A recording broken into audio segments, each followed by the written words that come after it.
first one, Dale Lawley. Dale, go ahead. And you're getting rid of the ball faster than you have at any point in your career. I believe it's like 2.29 seconds. The ball's in your hands. But is that leading to some of the tip passes as well? And if so, what can you do about that to combat that? Yeah, I think so. It's funny. I just got out of Coach Randy's office. We were talking about some things, and that came up.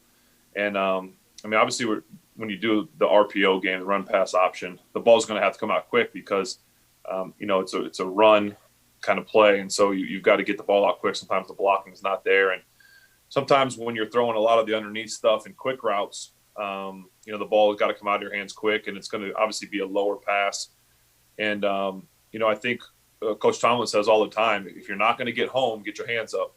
And I think that's what we're seeing a lot from defenders when they're think they're not going to get home or they think the ball's coming out quick, they're just getting their hands up, and that's creating some tipped balls. But we're not too alarmed with it yet. Jerry Dulac.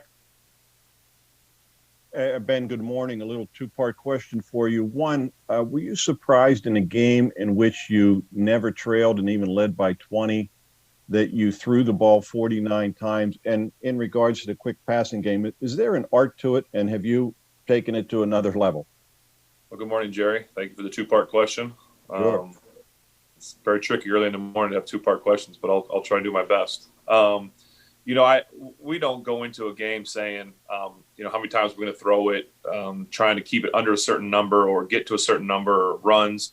Kind of, is dictated by the defense and how the flow of the game is. Obviously, we knew coming into the game that we wanted to come out and throw the ball and possess it. And, we had our top 10, as you know. And so we knew going into it what we wanted to do. And I think the game kind of just dictated. It doesn't matter how many points you're up. You want to do what the defense gives you, and the way that things are dictated. So the number of passes shouldn't really matter.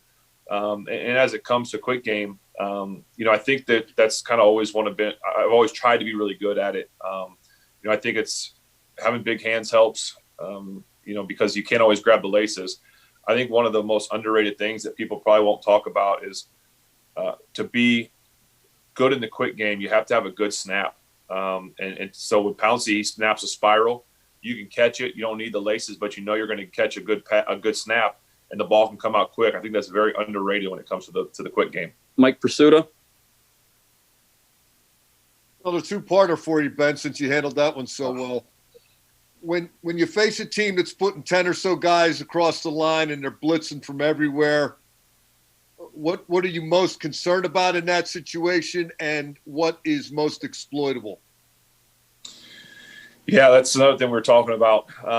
This is a defense that brings guys from everywhere. They'll show that all up. They'll drop. They'll show all up from the left, make you slide your protection that way, and then they'll drop and they'll bring guys from the right.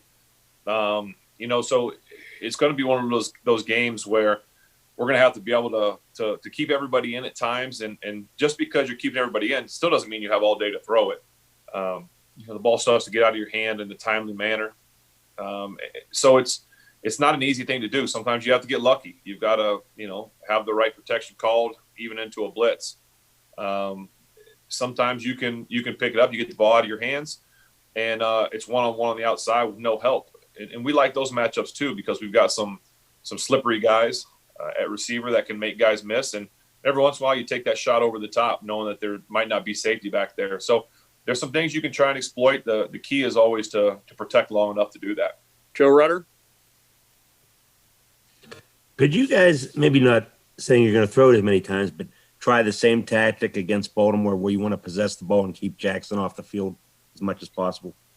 I mean, when you've got an offense as good as Baltimore's with a player as dynamic as him and kind of a lot of guys on offense, you have to try and keep them on the sideline. We were able to do that early in the game last week. And so we'll have to do everything we can because this is a good football team, one of the best in the league. Didi Kinkabala.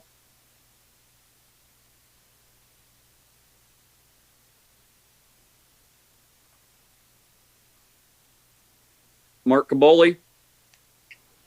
Hey, Ben, one-part question here.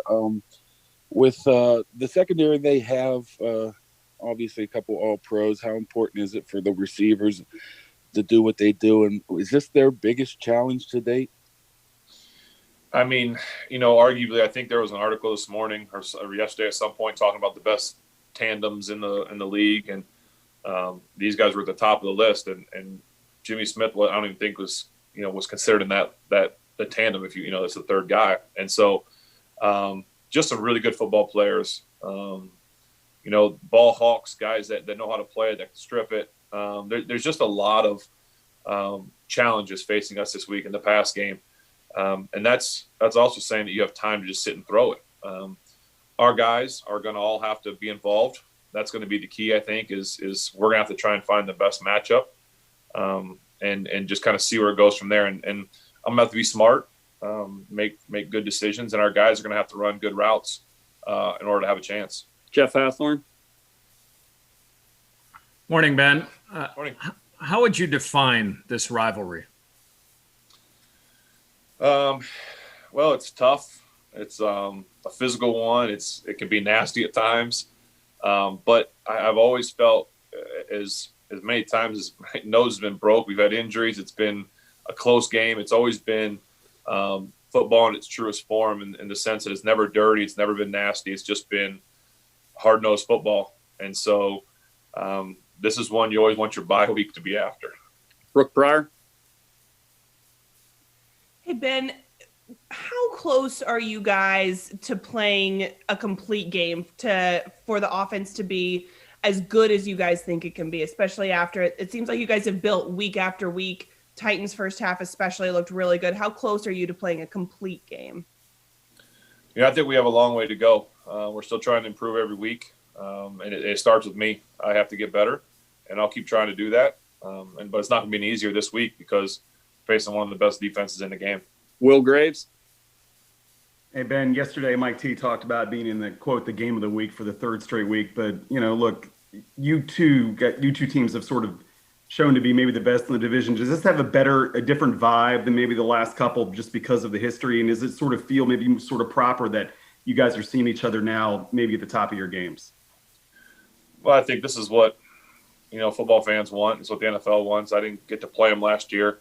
And I miss this as much as this game hurts in terms of physically at the end of the day.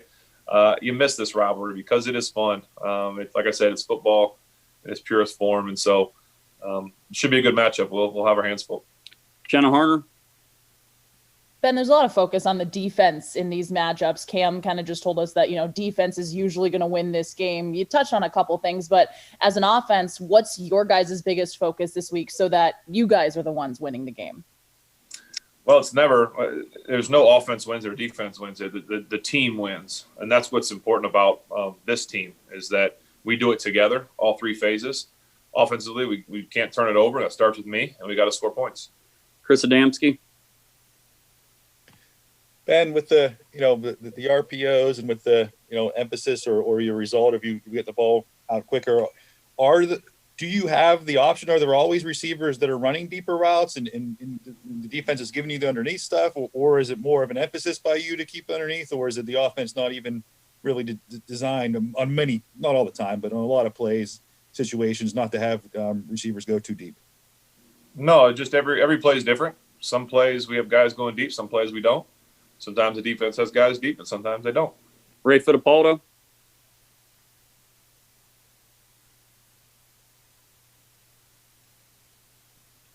Adam Kilgore. Ben, good morning. Morning. You guys in the past few seasons have had quite a few sort of adverse or odd circumstances to get through, any one of which, maybe could have thrown some franchises off course. Here you guys are 6-0. What is it about this franchise or your approach or Mike's approach that has allowed you to sort of be where you are now? I think we always just stick together. We always talk about no matter how a game unfolds, we always do it together. We pick each other up, and it can really be anyone, any week. And so I think that's one of the unique and cool things about this team. Final one, Aditi, go ahead. Good morning, Ben. I'm sorry about earlier. Calais Campbell is a guy that generates a lot of respect, and it seems like a lot of around the league. Do you know him personally at all, and do you have any thoughts on facing him and just him as a person? I don't know him personally. I only know him from playing against him for many years. He is an enormous man, a very, very good football player, guy that's hard to block. He can get after the quarterback. He's hit me quite a few times that were very painful. So hopefully it doesn't happen this week, but just a tremendous football player. A lot of respect for him. All right. Thanks, Ben.